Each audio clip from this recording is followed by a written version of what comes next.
Good afternoon. Welcome, everyone. We're so happy to have you here, especially this week before spring will finally arrive and we'll all be off to the sun next week, right? Yes, hopefully. It is with great pleasure that we invite you here to learn a little bit more around housing as Habitat really begins to immerse ourselves more in impactful housing during what we're calling a housing crisis in that space of affordable housing. And so Brooke is a great friend of Habitat. And a great personal friend of mine. I guess I'll slip that in. And so we're super excited to have her here. Brooke started with Housing Next as the Director of Policy and Communications, and very quickly she rose up to be the Executive Director there. So now she has a team that surrounds her in this space of policy. As a housing advocate and as a housing advocate for all types of housing, it really is helpful to have someone like Brooke in that space that helps. Someone like Habitat and our staff helps the community, helps for-profit and market builders really understand that whole continuum of housing and how policy affects that. So hopefully today you'll learn a lot about her work then in that space. She really is focused on moving housing forward across the spectrum of housing. So you'll learn a lot about other focuses of housing. That's where she fits in the community, and that's why we're excited to have her here. Brooke also serves on the Women of Habitat Council. So she's really involved with a large group of female advocates for housing who come on site and build. And so it's been exciting for us to have her. And I think it's been exciting for her to see like what really goes into building a home. So I am super excited to have her, and we welcome you here. Brooke, come on up. Well, good afternoon, everyone. I've met many of you, but for those of you that I haven't, I'm Brooke Oosterman, the Executive Director of Housing Next.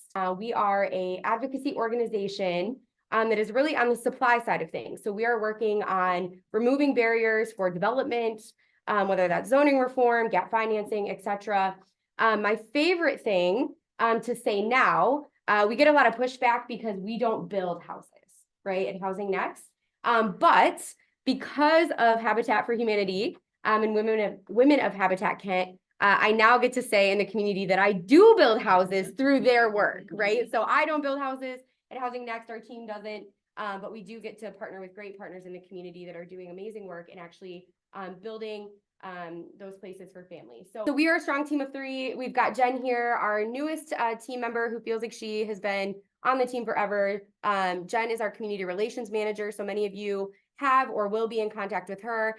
And then Ryan Kilpatrick, again, many of you know Ryan. Ryan is the founding former executive director of Housing Next and remains a part of our team as lead consultant in his new role as founder and CEO of Flywheel.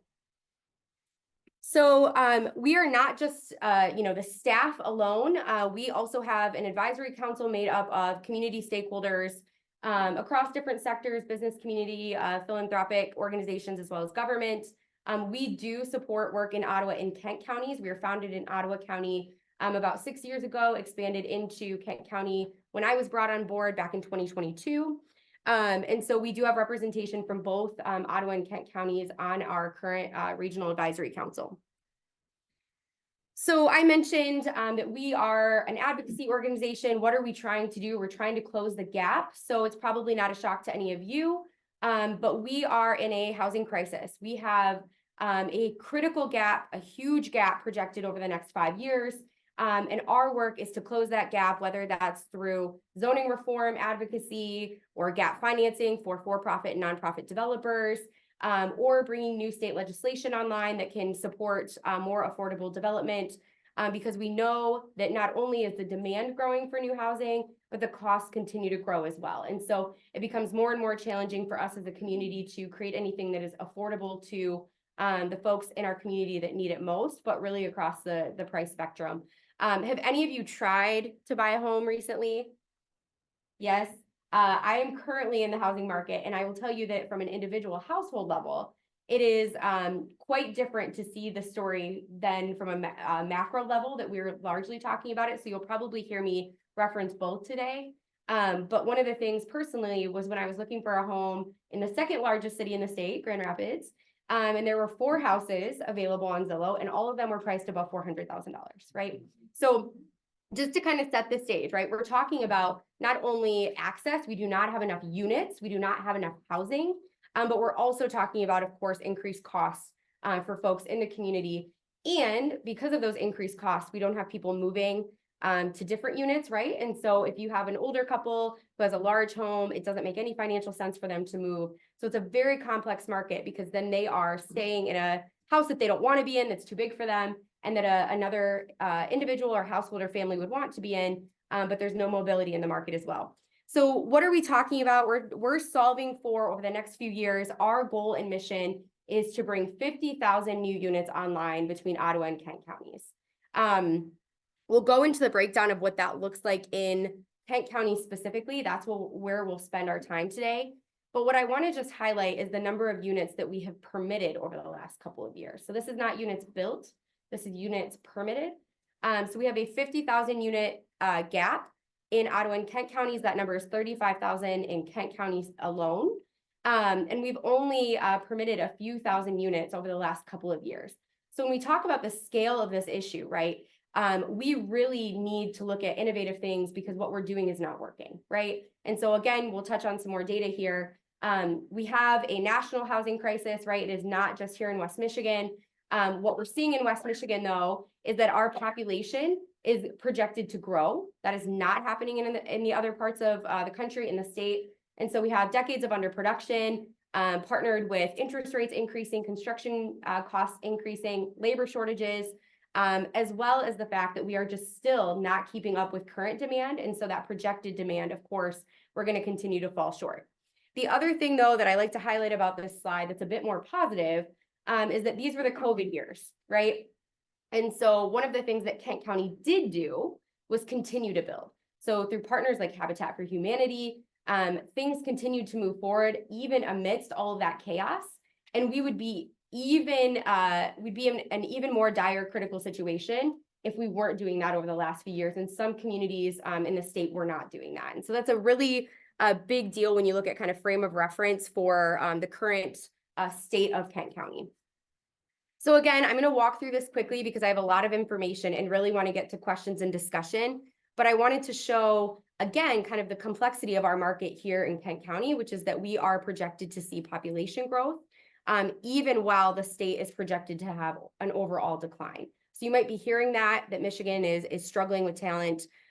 We are struggling with talent here, but we are projected to continue to grow and have new young people wanting to come because of economic development, placemaking efforts, those types of things here in West Michigan. So the other thing that I want to highlight is household growth. Not only do we have the dynamic of just general people coming in, right? But we also have the dynamic of more needed units because our household growth is changing, right? And so what, a family may have had 4 or 5 kids before, now we're seeing 1 kid, no kids, right? You have single adults who are not getting married as early, and so they're needing more housing stock options. And so we need more diversity of housing typology, but we also just need much more housing because of our household growth projections in partnership with our population growth projections. So again, I mentioned most of our conversation today is going to focus on Kent County, but I wanted to highlight what this looks like for us, this 50,000 unit gap in West Michigan that we are currently working on. This is the breakdown across Ottawa and Kent counties, and we'll jump into terminology a bit more. But this shows the need for market rate housing, the need for attainable housing, and the need for affordable housing. So for kind of the framing today, you'll see that the highest demand is in that middle income bracket. It is also where there have largely not been tools available to support or subsidize that type of housing in the past. And so it's a huge opportunity for us because we know that that is not only the largest area of demand, but it also is greatly impacting those who are in need of most affordable housing because they're being outpriced by this demographic who can't afford our traditional market rate housing.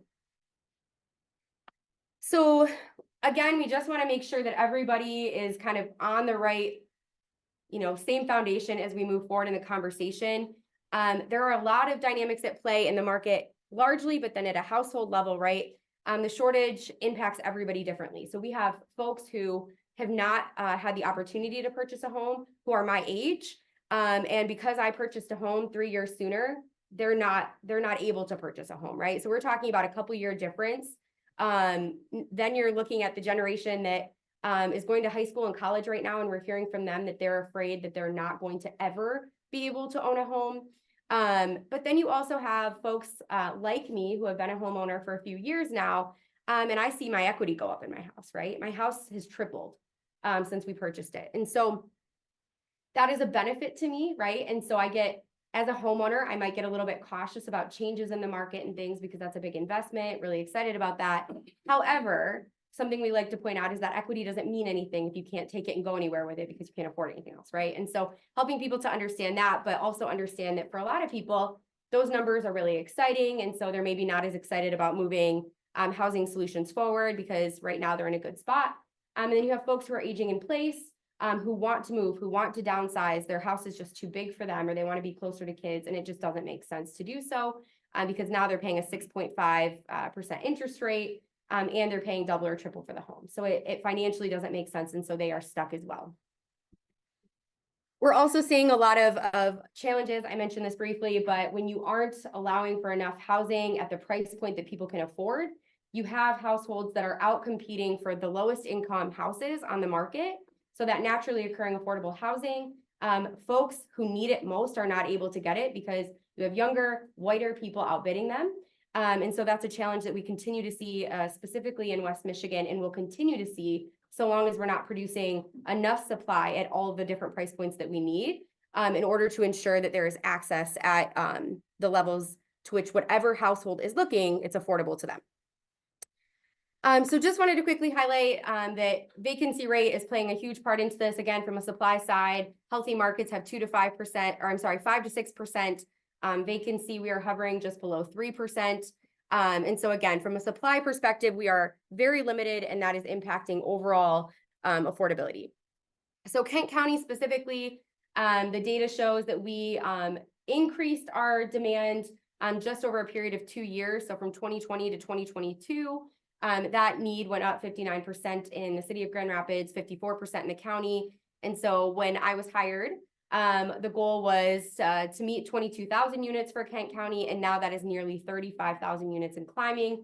To give you some perspective on that, again, when I was hired, we were trying to solve for 37,000 units between Ottawa and Kent County back in 2022, and now that number is 35 just in Kent County. So there is a tremendous need to act now, to accelerate, to use that momentum to move forward, because we don't want to see these numbers still climbing 2 years from now, right? So I mentioned everything that we're pulling from. We have a housing needs assessment specific to Kent County. It's free, available on our website. Those numbers were updated at the end of 2022. And so we have spent the last year making sure that people really understand the information in it. Please feel free to go look at it. It is 600 pages. So it's a lot of information. We're happy to do all the analysis for you. That's partially why I'm here today. But as I mentioned, for Kent County, we are short 34,669 699 units. And that is a projection now through 2027. So just a few years away. I wanted to highlight how this breaks down because we get this question a lot. So 20,000 units, just over 20,000 units is what is needed outside of the city of Grand Rapids. And then 14,000 units is what is needed in the city of Grand Rapids. Some differences too, outside of the city of Grand Rapids, there is a need for 3 times as much for sale housing product as rental, but in the city, it's about 50-50. So when we look at not only the number of units, but also the types of units that are needed in the communities, we do have to take that into consideration, that we need all of it. But the way that it is dispersed across the county looks a little bit different. And so we have to make sure our solutions match that need as we move forward. So these are how the housing gap, or what the housing gap numbers look like in Kent County. Many of you have seen this slide before, but I really like to showcase to folks what the AMIs are, right? We talk about area median income a lot, but what does that mean?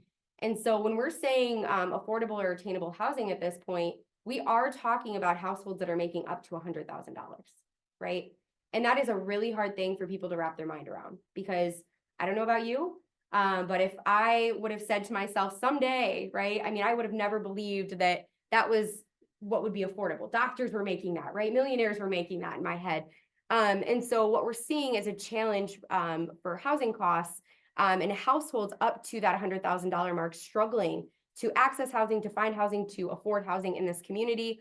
And of course, then if they're not able to find what they're looking for, they're eating up housing stock and putting additional restraints on those folks at the lower end of the market.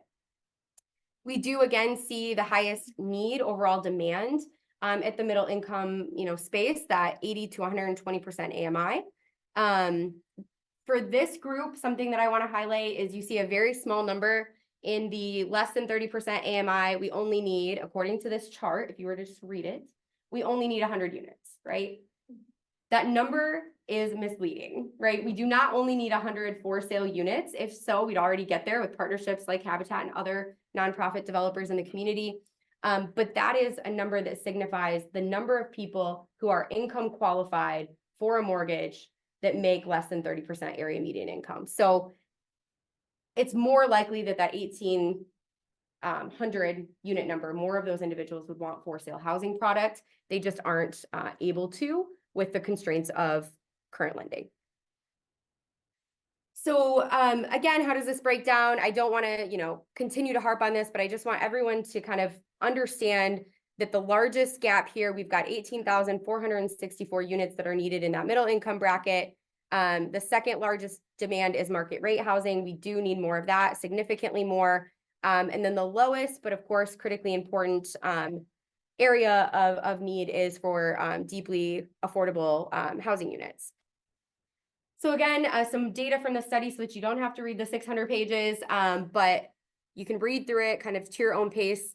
The thing that I want to highlight is that there has been a reduction in overall population that is cost burdened. Again, that is something that you can look at the housing needs assessment and be really excited about. Maybe people are making more money in the community. That could be true. It could also be that our population continues to grow, right? And so again, that number can be a bit misleading. The folks who are cost burdened prior to this study are still cost burdened, and we actually see some changes in how severely cost burdened they are. So something to consider. The other thing that I want to share is that last bullet point. We continue to hear a national narrative that prices of homes are going down. That is not what's happening here in West Michigan. We had our largest increase in 2022 in Kent County for percentage increase, which was 15.7%. For cost of homes here in Kent County. Again, something important that we don't like to go over quickly, we want to make sure the conversation is front and center, is that why we care about all of this is because we have people in our community who are struggling to find housing, but also, we have folks who are trying to come into the community and aren't able to. It impacts everything we care about it as a community to not have available, affordable, accessible housing. But we also know that it is disproportionately impacting the folks in our community that are renters. And we also know that those folks are disproportionately people of color, right? And so when we look at what we want to be as a community, who we want to be, who we want to make sure thrives here, we have to be very cognizant of the fact that we have a lot of complexity to the market and a lot of folks who have been disenfranchised and who have been continually not provided for in the community. So the good news, right? That was a lot of data. There is a lot of good news. So when I was sharing this presentation about a year ago, I had a lot less good news to share, right? I was just telling people we have a really big problem and we need to come together to fix it. The good news is we have come together to fix it, right? And so we have significant investments that have been made by both the county and the city, as well as now investments that you'll hear about from the state into housing. The revolving loan fund that we have in Kent County and Ottawa County are first of its kind. They are meant to not only have local capital available to developers, both for-profit and nonprofit, but to do so at a reduced rate. The benefit of that is those projects can move forward, and they can move forward at a price that is more reasonable for the end user, for the people in our community that we care about. That was a huge investment. Again, just to kind of share why it matters is that a small, relatively small size investment from the county leveraged additional capital. And so $10 million impacted the community at a rate of $58.3 million invested in the community. So it's a really big deal. And then also we have zoning reform grants that Kent County invested in that we administer. So we can actually go to a community and say, we want you to allow for more diversity of housing typologies. We want you to consider policy change, and we can reimburse the cost of those changes, which is a really big deal for communities who are trying to make change. but also don't have the resources always to do that. The state then also followed us. There's $5 million available in statewide zoning reform grants. So every municipality in the state now has access to dollars. In Kent County alone, you can apply for local and state dollars for zoning reform. So it's a great resource. We have expanded tools, whether it's tax increment financing for residential development. Any project now that is residential in use can utilize the tax increment financing tool, which again is an opportunity to reduce the overall cost of the project and pass that on to the end user. So that was state legislation that is now available to any developer in the state to utilize for residential development. We're really excited because MISTA, the Michigan State Housing Development Authority, just launched what they're calling their regional housing partnerships through their statewide housing plan. Housing Next is one of the lead organizations on that in West Michigan, in partnership with the Urban League of West Michigan in the right place. We cover 13 counties, including Kent County.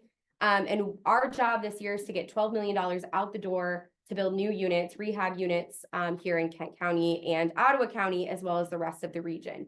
And so the good news is that is grant dollars available that Habitat and others can apply for to make their projects move forward. It is not a loan. It is, there's no interest accrued through that. And so we're really excited about that investment.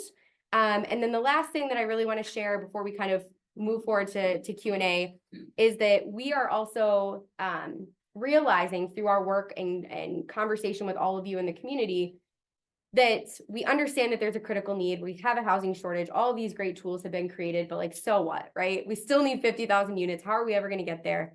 It feels a bit defeating. And so what we then shifted some of our focus to at the end of last year was bringing forth to the community here in Kent County an opportunity to get at that number at scale, right? And so not just project by project, community by community, but how are we really going to look at this and get to that gap over the next 3 years? And so what the community responded with was they wanted to see that type of program. And so we're moving forward in 2024 with a targeted focus on key corridors where there is already infrastructure in place, access to transit, and the ability to create walkable, amenity-rich neighborhoods where they haven't existed before, and to do that at scale. So our projections show that vacant and underutilized property in Kent County on those key corridors can get us to 35,000 units over the next 3 years. It doesn't mean that all other development won't be critically important. It doesn't mean that we will get to that 35,000 unit number, but it means that we have a strategy now that we can move forward in partnership with developers and municipality leaders and utilize all of these other tools to make sure that we're actually at scale meeting the problem, so that we're not waiting 10, 15 years for ourselves or our kids' kids to be able to purchase homes, but that we're making a shift in that in real time for the residents that need it. So with that, I honestly can tell you, I probably have about 15 more slides, but I'm going to stop there. We can walk into detail on corridor strategy, on the MISTA grant funding, all of those things. I have slides for each of them, but I really want to leave it there so we can kind of open it up to questions and answers.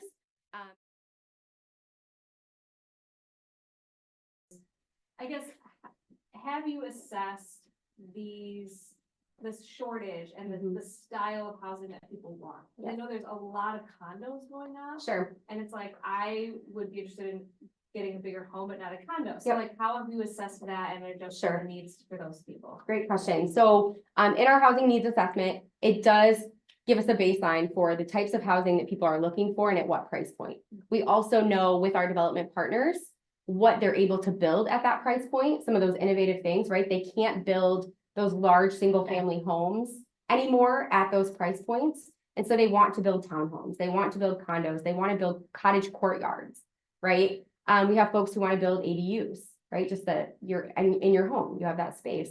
So we know that there is a huge demand for all those different types. We have a lot of people who want to be in condos, et cetera. But what we're seeing right now in our assessment is that we have the two largest demographics of people, millennials and boomers, looking for the same types of housing.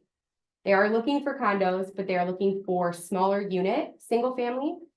So cottage courtyard would be a good example where you have a bunch of single family homes but they're just smaller in size. They have smaller yards, less to take care of, less costly, less maintenance, but they're in community, right? And so they maybe have common space, they have neighbors that are relatively close to them. And so we have a really great opportunity right now because it's not just about affordability. That is a huge component of it, but it's also preference. People want to be connected, they want to be in community, they want to have, they want to be less house poor, they want to have more resources to, you know, travel and educate their family and all of these different things. And they want to do so in community where they can walk to exciting things. And so we need to be looking at what those opportunities are to do mixed development, where a project has townhomes, condos, cottage courtyards, single family in one development plan. Mentioned policy advocacy at the Mhm. community level. Now I know there's a lot of policies that Yes. should be changed to create more accessibility and equity. Yep. But just off the top of your head, like what are a few big Sure. policies that you really like to push for advocacy that Yep. can really facilitate change? Great question. So I'm going to answer that in two ways. One is that we use the Michigan Association of Planning, their zoning reform toolkit, as a best practice. And for high growth markets, which is what we are, they make a few very specific suggestions. So one of those is allowing for smaller lots, smaller unit housing, right? And so that's a zoning change that is lower barrier than some things, right? Allowing for that to be built. Accessory dwelling units, allowing for more development by right. And so instead of having to go through the bureaucratic process, allowing for administrative approval, those kinds of things, and then condensing zoning districts. And so if you think about it, right, we have R1, R2, we have where we'll allow multifamily, where we'll allow single family, and we isolate those things out. But the opportunity, just like we do in commercial or industrial, is to zone it by use, which is residential, not by housing typology. And that would allow for the community to respond to the needs of the residents, both current and future, and build the types of housing that they're looking for at a price point that they are. So those are some recommendations. I'll say that the city of Grand Rapids currently is undergoing a lot of zoning reform conversation and change. And so I would highly encourage, if you are a resident, interested party, or work in the city of Grand Rapids, some things that they're working on right now is allowing for more unrelated folks to be in a home. So not trying to determine who you determine family, right? Accessory dwelling units, they're looking at, again, the smaller lot, smaller unit size on key corridors. They're calling them vital streets through their vital street plan from a few years back. So looking at how we can do some more of that, like incremental infill density on these new different types of housing typology. It is very controversial. Zoning reform is very controversial.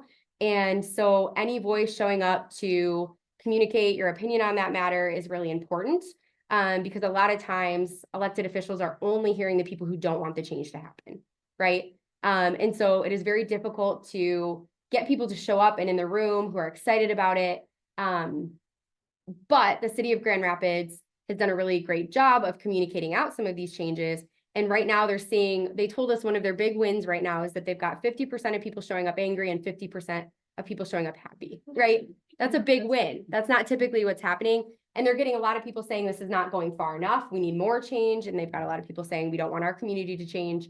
So if you are able to engage in that conversation, I think that would be a really critical way that all of you could show up and represent yourselves, your community, your work, and let them know that, you know, these types of things are really important in the community, and engage in that conversation. They are not the only ones doing it. So if you live in Sparta, Gaines Township, Granville, Walker, right? If you live in any of those communities, they're all having this conversation, and it is incredibly difficult for them to move things forward if they don't have people showing up in support.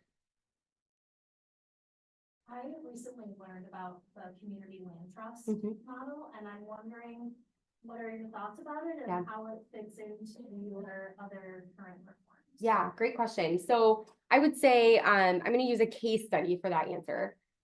So we have a project in Grand Haven Township that we like to talk about a lot, because it's a very innovative style of development. It's called Robinson Landing. It used the community land trust. It used some zoning reform measures. It used government donation of land. It used a lot of different avenues to move forward. So we saw in real time how all of those things could work together, right? So community land trust alongside all these other tools.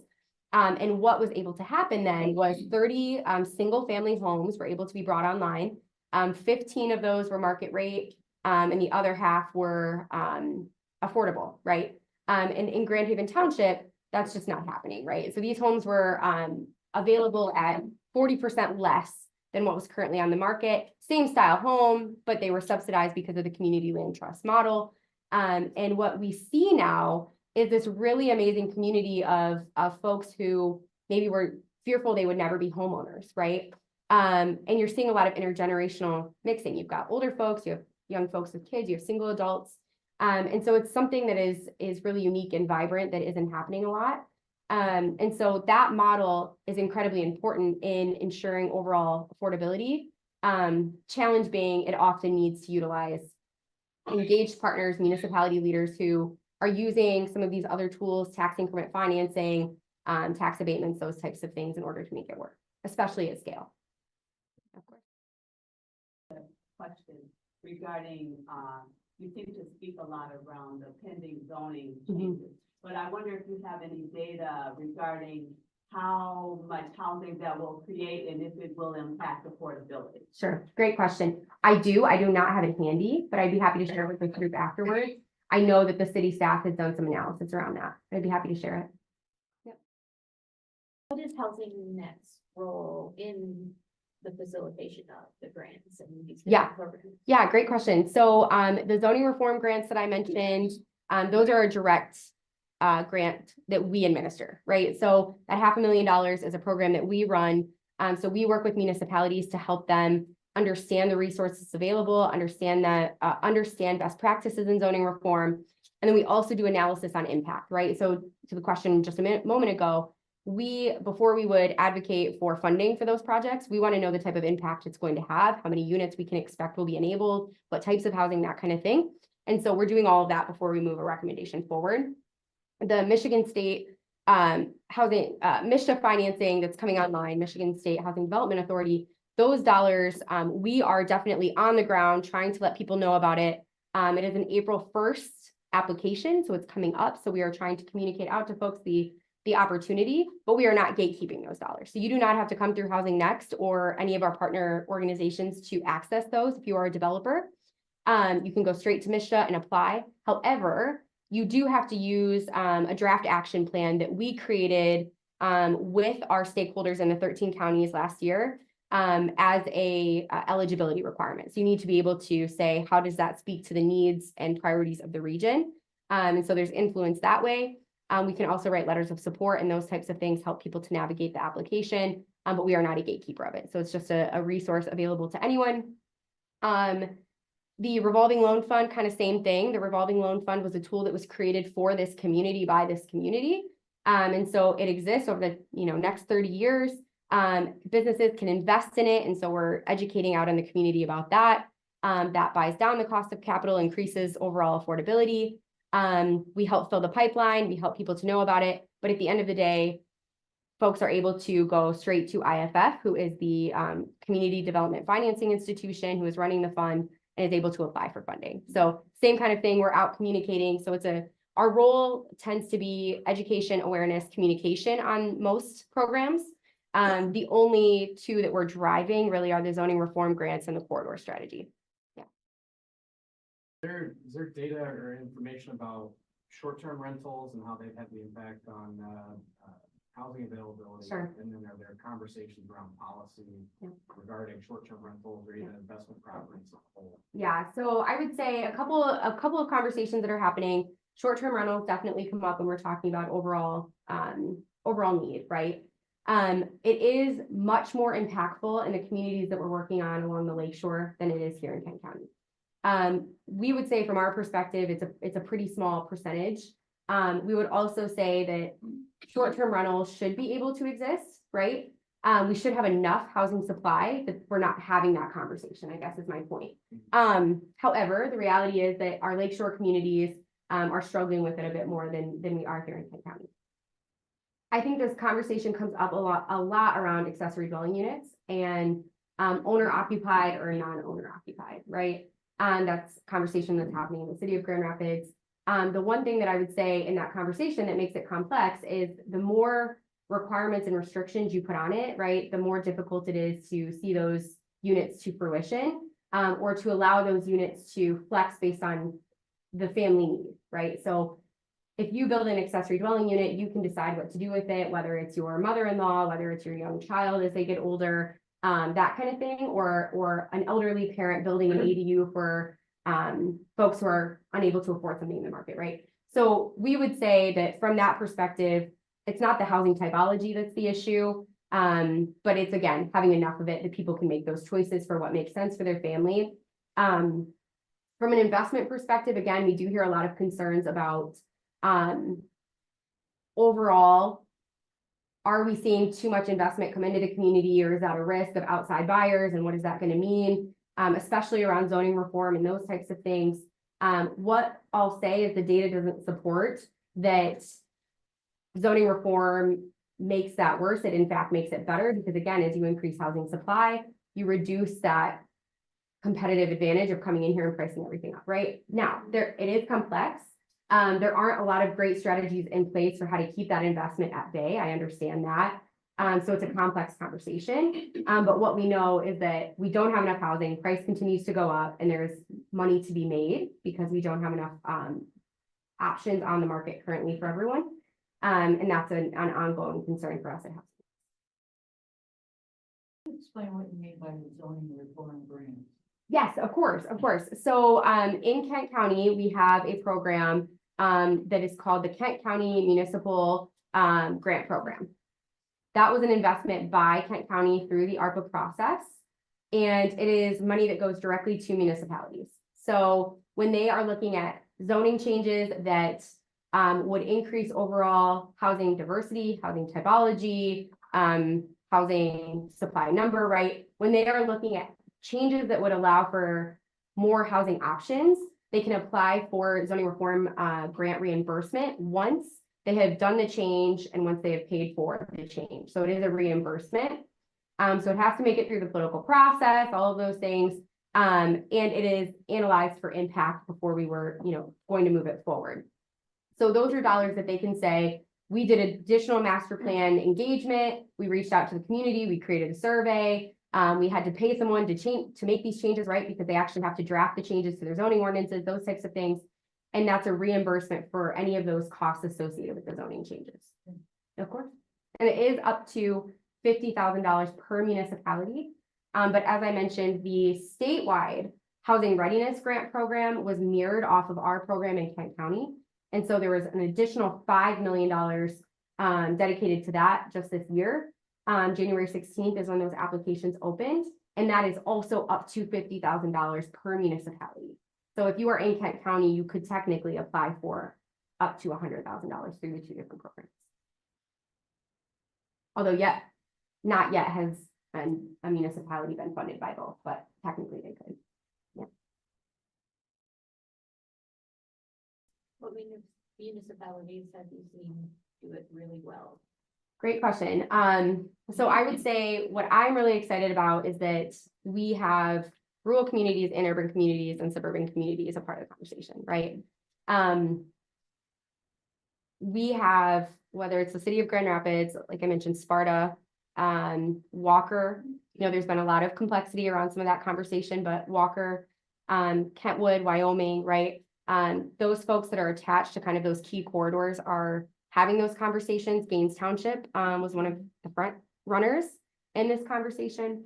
And so it is a mix of folks who understand the critical housing shortage and want to be a part of the solution, but also folks that are seeing that they can't retain teachers, they can't retain their public safety officials, they can't retain their hospitality workers, right? And so they're really trying to figure out what that looks like. Where we've seen the biggest shift is in folks recognizing that their kids can't live in their community. That is where we're starting to see change across the board in every municipality, where they're recognizing that this is a really big issue. The other thing that we've noticed in those communities is we have some communities who come to us proactively and they want to be a part of the solution at basically any cost, right? They want to figure it out. And we have other communities who didn't want to talk to Housing Next a year ago, but now because there are grant dollars and other things, they're willing to have the conversation because they know that another community will use the dollars and resources and attract that talent, right? And eventually they're gonna have to figure it out a couple years from now and they won't have the resources and they'll be 3 or 4 years behind. So we try to meet people where they are, but we're seeing a lot of shift and change across rural communities, urban communities. But of course, I would say the urban communities are looking at it at a much higher scale. But as a percentage of overall change, we see a lot of change in the more rural communities who are willing to look at what that could be for their residents. So, yeah. Great. Have you finished the detailed corridor strategy yet or not? We have not. So I have a timeline slide and maybe we can share out the presentation so people can see it, if that would be okay. But we are planning on starting to convene stakeholders around that plan next month. Okay. So that will be. Is there a way we could get the slide presentation emailed? Yep, I think that would be, okay, Beth, okay, great. Yeah, we've got quite a bit more information in here. As I mentioned, for us, a big push right now is the MISHTA grant funding. The application's opening April 1. I have details on that. It is now called the My Neighborhoods Program. $12 million in total for this region. There are 3 specific buckets, whether it's new construction, rehab, or some placemaking things. And so if you are in that space or a partner of Habitat and can support as they move forward, that is going to be critical. And will be first come, first serve. So we want people to know about it. That's what we'll be spending the next few weeks getting information out. On one of your slides, you had given some numbers for the need, like the growth, the actual numbers Yep. that were going to be needed inside of Grand Rapids, but then also around like Kent County Yep. itself. Do you guys have that like kind of parceled off by a location, like where you think how many units need to be in this community or that community? Yeah, so we don't, but that will be a part of some of the corridor work that we'll be launching. So stay tuned. What I will say is if you look at our 2020 housing needs assessment for Kent County, it does have some sub-market data. We didn't update that for 2022. Typically, we are looking at updating our housing needs assessments every 5 years. But with the changes of COVID in the market, we wanted to make sure we were advocating for, more relevant needs that had come up. So we didn't do a full assessment that would have some more of that sub-market data. But the original housing needs assessment in Kent County that was done in 2020 does have sub-market broken down. So between that, you would kind of see overall demand, and then the corridor strategy that we're launching, you would see how we're projecting where those units can go, what the types of units would be in each municipality that's engaged. Yeah. You can reach Jen or I on our website. But my email is brooke@housingnext.org. Super simple. Reach out to us if you want to connect. We would love to talk to any of you about your work or how you can be a part of it. I mentioned that grassroots efforts are critically important on our website. You can tell us where you live and work and what your email is, and we can send you information when there are policy changes or projects in your community. And that way you're informed, but also you can show up and communicate out your support. And so please engage with us. Facebook, LinkedIn, we're keeping, the community up to date on what we're working on, but we are so thankful for all of your partnership, everything that you're doing in the community, and of course to Habitat for everything that you do to bring new units online for folks who need it most. Anything that we can do to continue to be a part of that, we're here for. So with that, thank you all.